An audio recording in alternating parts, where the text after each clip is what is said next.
राहुल उर्फ विध्वंसक हो गए हैं। अब वो विध्वंस करना चाहते हैं संवैधानिक संस्थाओं का। आज की प्रेस वार्ता जैसा हमने देखा, नेता प्रतिपक्ष राहुल गांधी, जिनको पूरा देश नेता प्रतिपक्ष कम नेता अपरिपक्व ज्यादा मानने लगा है, और एक दशक से ज्यादा समय से राहुल गांधी जी की छवि जो बनी है भारतीय राजनीति में, वो छवि थी अराजकता की। संवैधानिक संस्थाओं को बिना प्रमाण के नष्ट करने का प्रयास, आरोप लगाना। लेकिन बड़े भारी मन से जो प्रेस वार्ता राहुल गांधी जी ने करी और एक संवैधानिक संस्था इलेक्शन कमीशन ऑफ इंडिया, निर्वाचन आयोग पे जिस तरह से बेबुनियाद आरोप बिना तथ्यों के झूठ बोल के लगाए, तो ये कहना गलत नहीं होगा राहुल उर्फ अराजक तत्व अब राहुल उर्फ विध्वंसक हो गए हैं। अब वो विध्वंस करना चाहते हैं संवैधानिक संस्थाओं का, भारत के लोकतंत्र का, और बड़ी जिम्मेदारी से मैं एक बात कहना चाहता हूं। पूरा देश आज कह रहा है कि क्या नेता प्रतिपक्ष को यह शोभा देता है, आपके कोई भी आरोप हो, आपको हक है अपने आरोप लगाने का भी और मुद्दे उठाने का भी, लेकिन धमकी देना, क्या नेता प्रतिपक्ष किसी भी संवैधानिक संस्था को धमकी दे सकता है? तो पहला मुद्दा जो इस प्रेस वार्ता में मैं उठाना चाहूंगा, नेता प्रतिपक्ष के लिए अशोभनीय है, निंदनीय है, पीड़ाजनक है हमारे लिए कि वो संवैधानिक संस्थाओं को अब धमकी देने लगे हैं। और उनकी पूरी प्रेस वार्ता, उनके सारे बिंदु बड़े ध्यान से हमने अध्ययन किया, और यह कहना गलत नहीं होगा, बिना प्रमाण, बिना तथ्य, बिना सबूत झूठ का कारोबार करने के लिए राहुल उर्फ विध्वंसक आरोप लगा रहे हैं। और पूरी तैयारी से मैं आया हूं, आपके सामने तथ्य रखूंगा, और जनता तो ये मान चुकी है कि राहुल गांधी जी अपरिपक्व, विध्वंसक, गैर जिम्मेदार और भारत के लोकतंत्र को कमजोर बनाने के लिए ही वक्तव्य देते हैं। सबसे पहले, क्या नेता प्रतिपक्ष, कोई सांसद जिसने संविधान की शपथ ली है, वह संवैधानिक संस्थाओं के खिलाफ जंग छेड़ सकता है इस तरीके से? आप मोडस ऑपरेंडी समझिए उनका। क्या मोडस ऑपरेंडी है? पहले, क्योंकि विश्वसनीयता नहीं है, भ्रष्टाचारी है, बेल पे बाहर है, कांग्रेस पार्टी घोटालेबाज है, चुनाव हार जाते हैं। जब चुनाव हारते हैं तो स्टेप नंबर 2, ठीकरा कहीं फोड़ना है, तो ठीकरा फोड़ते हैं वो कभी ईवीएम पे, कभी वीवीपैट पे, कभी इलेक्शन कमीशन ऑफ इंडिया पे, कभी जनता को ही बुरा भला कह देते हैं, और झूठे आरोप लगाते हैं बिना तथ्यों के, और कभी औपचारिक शिकायत नहीं देते हैं। No formal complaint is ever given. If you want to seek a remedy in law, Mr. Rahul Gandhi, I must remind you,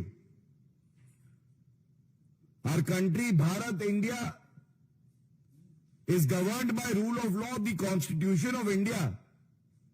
and there are forums to raise your complaint, but there is a procedure prescribed. You have to give a formal complaint. तो step number 2, कोई औपचारिक शिकायत नहीं. तीसरा, जब media में अनर्गल आरोप लगाते हैं, उसके बाद प्रमाण मांगती है कोई संवैधानिक संस्था, तो प्रमाण देने से मना कर देना. शपथ पत्र मैं दूंगा नहीं, डिक्लेरेशन मैं करूंगा नहीं. जो संवैधानिक संस्था है वो कहती है आप जो तथ्य कह रहे हैं वो गलत है, रिकॉर्ड पे कुछ और है, आप झूठ बोल रहे हैं, गलत है, और आप कहते हैं नहीं मैं डिक्लेरेशन नहीं दूंगा, मैं शपथ पत्र नहीं दूंगा, आपके तथ्यों का मैं जवाब भी नहीं दूंगा. जो मैं कहूं खाता ना बही, जो राहुल गांधी कहे वही सही. उसके बाद सबसे जो चिंताजनक है कि जिस तरह से झूठे आरोप लगाए जाते हैं, इससे देश में अराजकता फैलाना, नफरत फैलाना और संवैधानिक संस्थाओं की जो विश्वसनीयता है उस पर प्रश्न चिन्ह उठाना बेबुनियाद तरीके से, और यह चिंता का सबब है. अब मैं कुछ तथ्यों के साथ सर्वोच्च न्यायालय के आदेश के साथ लैस आया हूं. मैं जरूर यह जवाब देना चाहूंगा. पहला क्लेम क्या है? राहुल गांधी कहते हैं, यह बहुत अहम है सभी मीडिया साथियों के लिए भी, और राहुल गांधी जहां मिले माइक लगा के पूछिएगा क्या कहना है इस पे. राहुल गांधी का आरोप नंबर 1 है digital voter list machine readable format में नहीं दी जाती है. यही कहा है राहुल गांधी ने. सबसे पहले तो जो हमारी जानकारी है, वोटर लिस्ट वेबसाइट पे हमेशा उपलब्ध कराई जाती है. यह बात अलग है जब राहुल गांधी चुनाव हार जाते हैं तो इस तरह के आरोप लगाते हैं, लेकिन न्यायालय नहीं जाते हैं. और क्यों नहीं जाते मैं आपको बताता हूं. इसका उत्तर एक जजमेंट है मेरे पास सुप्रीम कोर्ट का, और आप बड़े ध्यान से सुनिएगा. यह बात है 2018 12 अक्टूबर का जजमेंट, और ध्यान दीजिए कौन गया था सर्वोच्च न्यायालय? कमलनाथ जी गए, और इसी जो भी कहूंगा इसी आदेश से सर्वोच्च न्यायालय के. पहली लाइन क्या कहता है? ये the petitioner who is the president of the Madhya Pradesh Congress committee, और ये रिलीफ मांग रहे हैं. मध्य प्रदेश कांग्रेस कमेटी के अध्यक्ष कमलनाथ सर्वोच्च न्यायालय जाते हैं और कहते हैं जो मतदाताओं की सूची है ये हमें as per rules text format में दीजिए, टेक्स्ट फॉर्मेट में दीजिए. सर्वोच्च न्यायालय क्या कहता है यह बड़ा अहम है. सबसे पहले निर्वाचन आयोग की विश्वसनीयता. एक तरफ झूठे, मक्कार, ओछी, घटिया राजनीति करने वाले राहुल गांधी नेता प्रतिपक्ष, जिनके शब्दों में इतना वजन नहीं है कि उस पर कोई टिप्पणी करी जाए, और एक तरफ हमारे देश का सर्वोच्च न्यायालय ये कहते हैं निर्वाचन आयोग किसी पार्टी की बी टीम है. और मैं पढ़ता हूं एक पंक्ति इस आदेश से सर्वोच्च न्यायालय क्या कहता है. There is no doubt about the bonafides of election commission of India. It is a matter of record that in the last 25-30 years, Election Commission of India has built up the reputation of an impartial body which tries to hold fair elections. It is a constitutional authority and has been discharging its functions quite satisfactorily. This is what the Supreme Court says. The important takeaways are no doubt about the bona fides of the Election Commission of India. उनकी मंशा पर शक नहीं किया जा सकता। 25-30 साल से निर्वाचन आयोग निष्पक्ष संस्था के तौर पे कार्य कर रहा है और वो संवैधानिक संस्था है और अपने कर्तव्य का निर्वहन संवैधानिक तरीके से कर रहा है। ये राहुल गांधी को पढ़ना चाहिए, जो संविधान लेके घूमते हैं, दिखाते हैं, लेकिन अंदर क्या है उस संविधान के कभी पढ़ा नहीं राहुल गांधी जी ने। दिक्कत ये है सारी। इसके बाद जिस मुद्दे पे पहला आरोप लगा है मैं वो पढ़ देता हूं। सर्वोच्च न्यायालय ने क्या तय किया? सर्वोच्च न्यायालय ने तय किया, it is for election commission of India to decide about the format in which the draft electoral roll is to be published. और ये क्यों, मैं इसका सारांश बता देता हूं। जब इलेक्टोरल रोल, जो हम जानते हैं कि कई लाख पन्नों पे चला जाता है, तो उसकी पीडीएफ कॉपी इमेज में ये दे दी जाती है। इनका कहना था कि वो सर्चेबल हो टेक्स्ट फॉर्मेट में। तो सर्वोच्च न्यायालय ने ये पाया, एज पर द रूल्स, जो भी रेलेवेंट रूल्स हैं, कि कोई आवश्यकता नहीं है। ये जो आप आरोप लगाते हैं और आपकी जो याचिका में प्रेयर है निराधार है। इलेक्शन कमीशन ऑफ इंडिया कानून का पालन कर रहा है, बिल्कुल स्पष्टता से कहा। और इसके बाद एक और लाइन में पढ़ दूं, we are therefore of the opinion that the format in which the draft electoral roll is supplied to the petitioner fulfils the requirement contained in the election manual.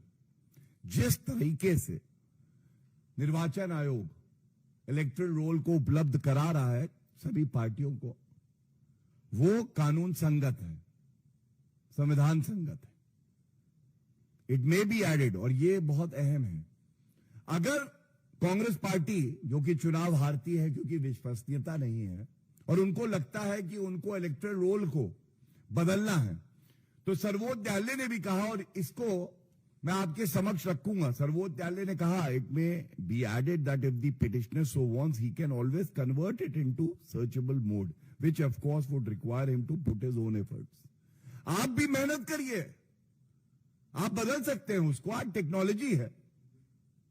अब राहुल गांधी जी अगर टेक्नोलॉजिकली साउंड नहीं है तो इसमें भारत का लोकतंत्र कुछ नहीं कर सकता, लेकिन बदला जा सकता है, ये सर्वोच्च न्यायालय कह रहा है। तो इसलिए पहले मुद्दे पे मुंह की खाई, गलत तथ्य बोल के गलत आरोप लगाना राहुल गांधी की आदत है। दूसरा, राहुल गांधी जी पुनः अपने विध्वंसक अवतार में कहते हैं सीसीटीवी फुटेज जो है ये नष्ट कर दिया गया। कोई भी चुनाव हो, सीसीटीवी फुटेज नष्ट कर दिया जाता है, कोई प्रमाण ना बचे। मैं इतना ही कहूंगा, अपरिपक्वता की पराकाष्ठा। कानून हम पढ़ेंगे नहीं, मेहनत हम करेंगे नहीं, आरोप हम पूरे लगाएंगे।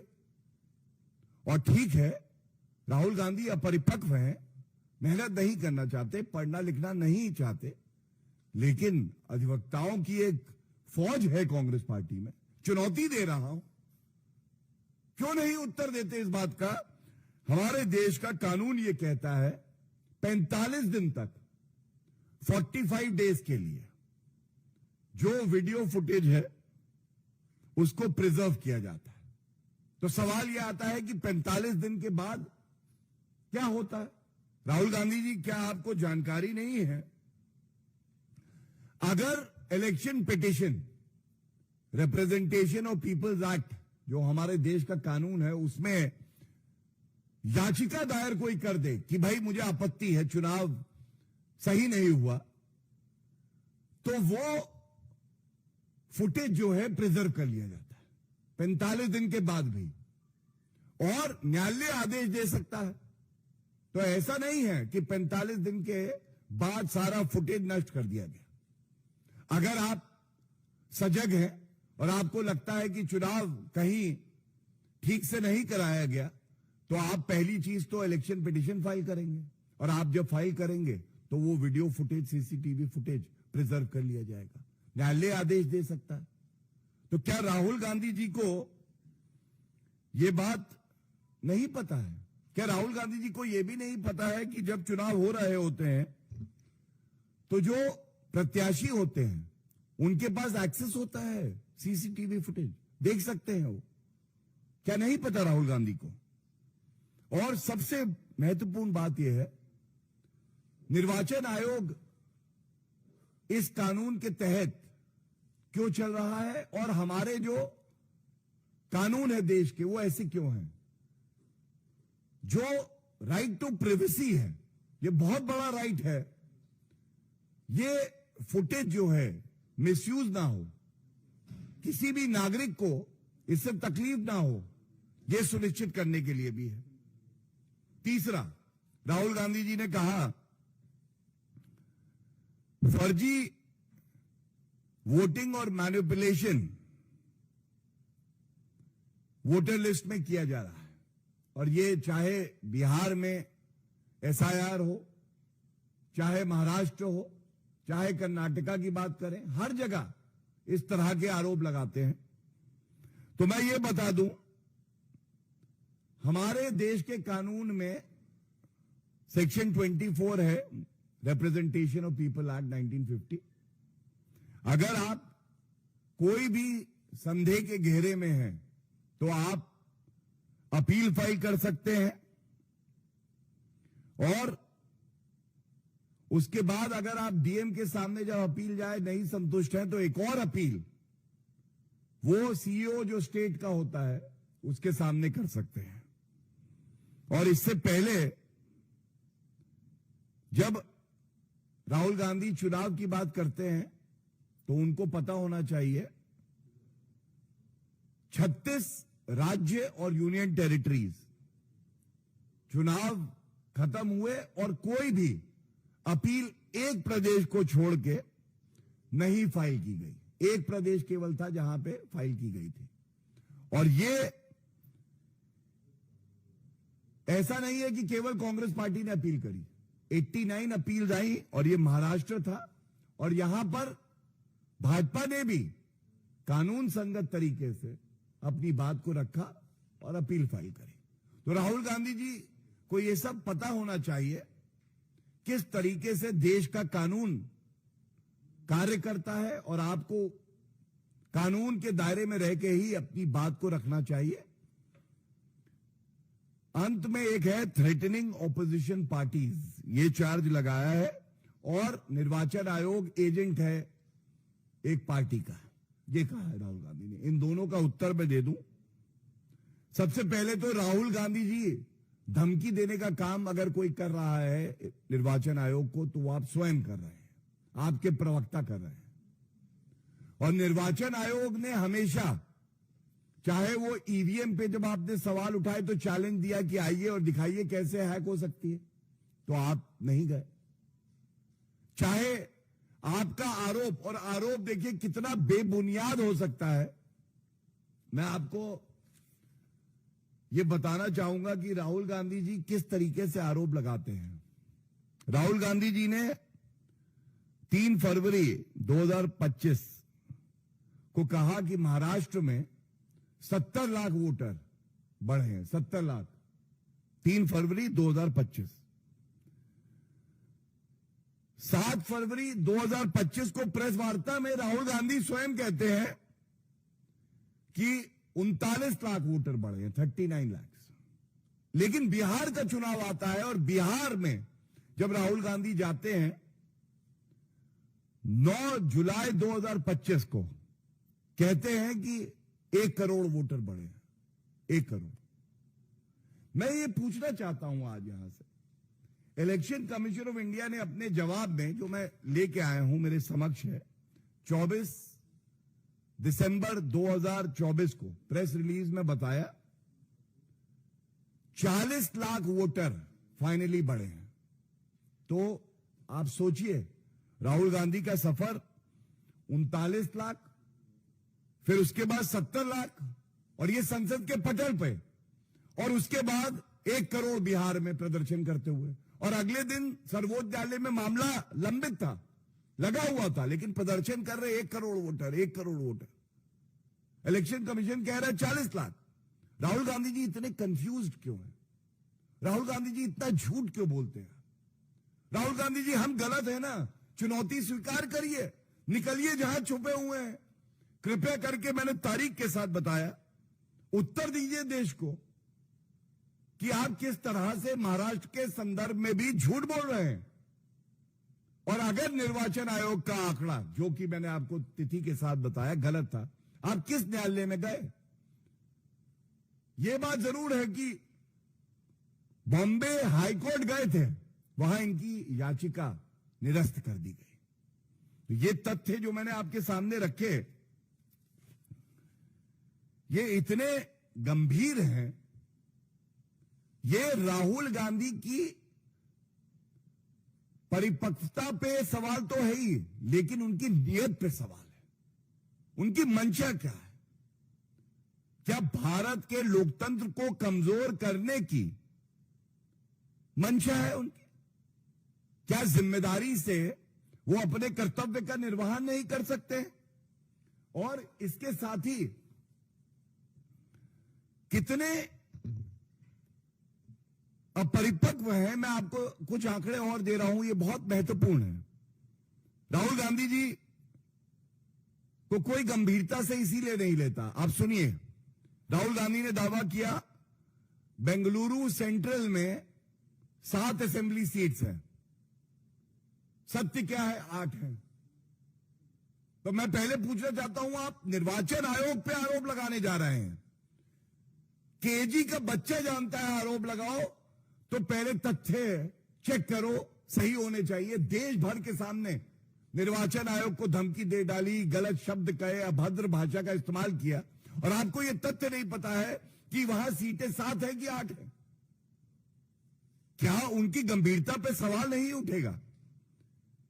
उसके बाद उन्होंने कहा बेंगलुरु सेंट्रल में केवल 1 सीट बीजेपी जीती, महादेवपुरा। फैक्ट क्या है? 8 सीटें, 7 नहीं, 5 कांग्रेस जीती, 3 बीजेपी जीती। अपरिपक्व,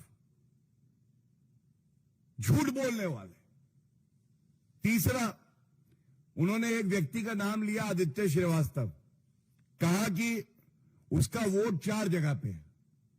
निर्वाचन आयोग ने उत्तर दिया कि उसका वोट केवल और केवल महादेवपुरा कॉन्स्टिट्यूएंसी में, और कहीं नहीं।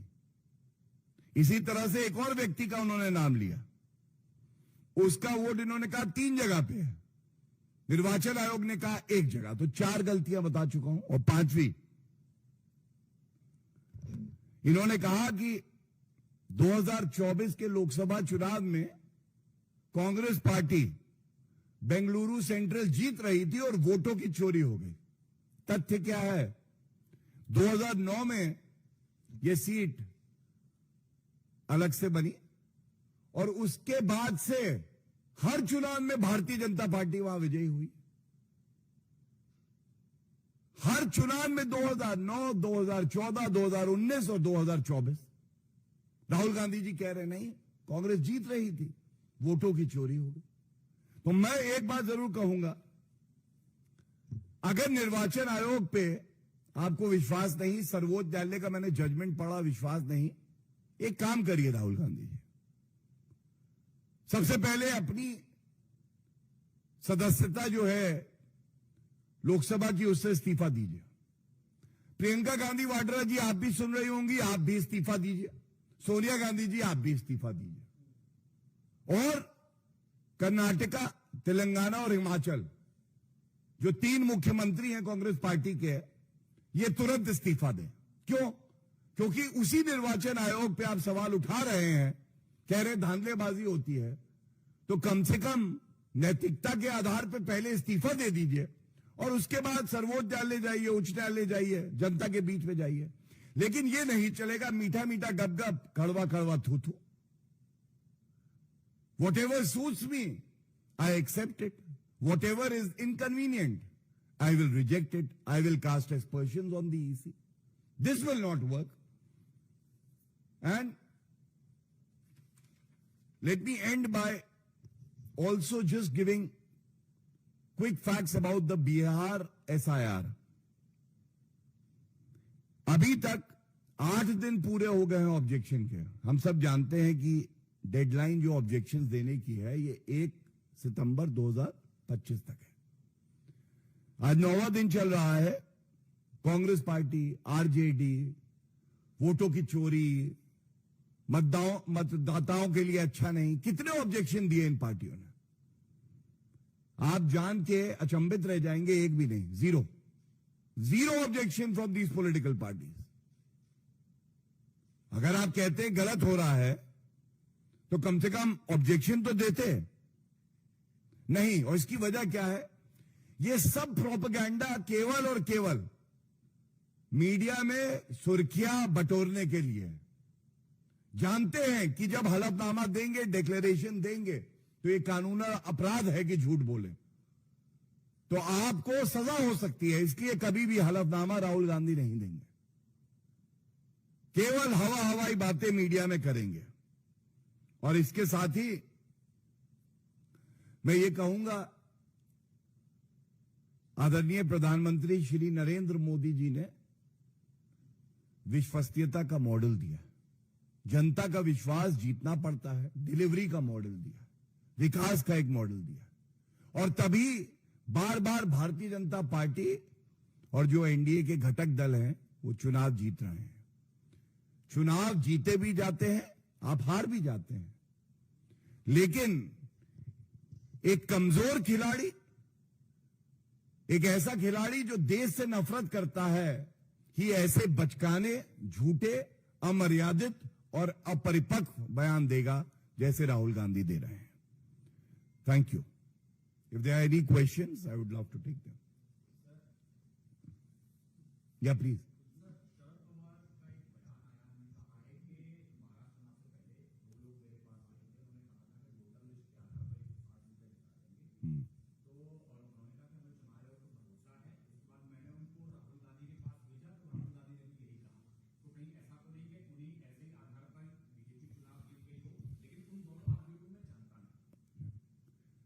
देखिए, क्योंकि आपने भी जो प्रश्न किया है ये जुड़ा हमारे इलेक्शन से ही है, मैं इतना कहना चाहूंगा कि अगर ऐसे व्यक्ति होते हैं जो इस तरह की टिप्पणी करते हैं, तो ये लोग राहुल गांधी और शरद पवार के पास ही क्यों जाते हैं सबसे पहले? इसका मतलब घोटालेबाज पार्टी कांग्रेस पार्टी.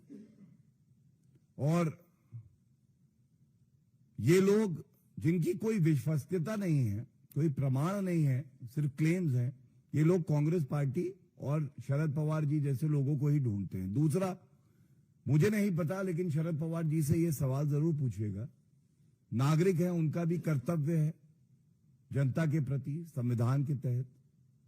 जब ऐसे लोग उनके पास आए तो उन्होंने कोई फॉर्मल कंप्लेंट दी थी क्या? कोई शिकायत दी थी उन्होंने पुलिस को? क्या वो न्यायालय गए थे? चुनाव तो पार्टियां लड़ेंगी, कोई पार्टी जीतेगी, कोई हारेगी. लेकिन लोकतंत्र का सेनानी होने के नाते क्या उन्होंने कोई कंप्लेंट, शिकायत पुलिस में दी हो, या कोई प्रेस कॉन्फ्रेंस करके इस विषय को उठाया हो, निर्वाचन आयोग को कोई शिकायत दी हो, या न्यायालय गए हो? ये कृपया करके वो जरूर बताएं. मैं समझता हूं ये एक अच्छी शुरुआत होगी विपक्ष की तरफ से.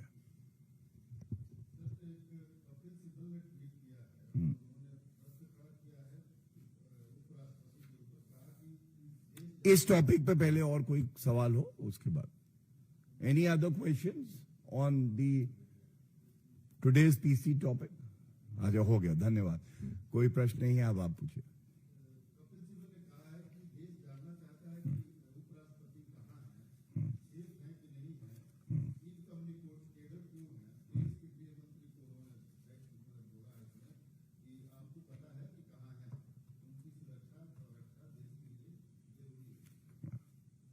देखिए, ऐसा है कि ये वही लोग हैं जब उपराष्ट्रपति के पद पे ये लोग सवाल उठा रहे थे उन पर, आज इन्हें चिंता हो रही है। लेकिन मैं as a matter of principle एक बात जरूर कहूंगा, हर नागरिक, हर व्यक्ति भारत के मजबूत लोकतंत्र में सुरक्षित है। अगर कोई नहीं सुरक्षित तो वो विध्वंसक लोग जो कि लोकतंत्र को तार-तार करना चाहते हैं, आतंकवादी, भ्रष्टाचारी, नक्सलाइट्स, ये सुरक्षित नहीं है। प्लीज।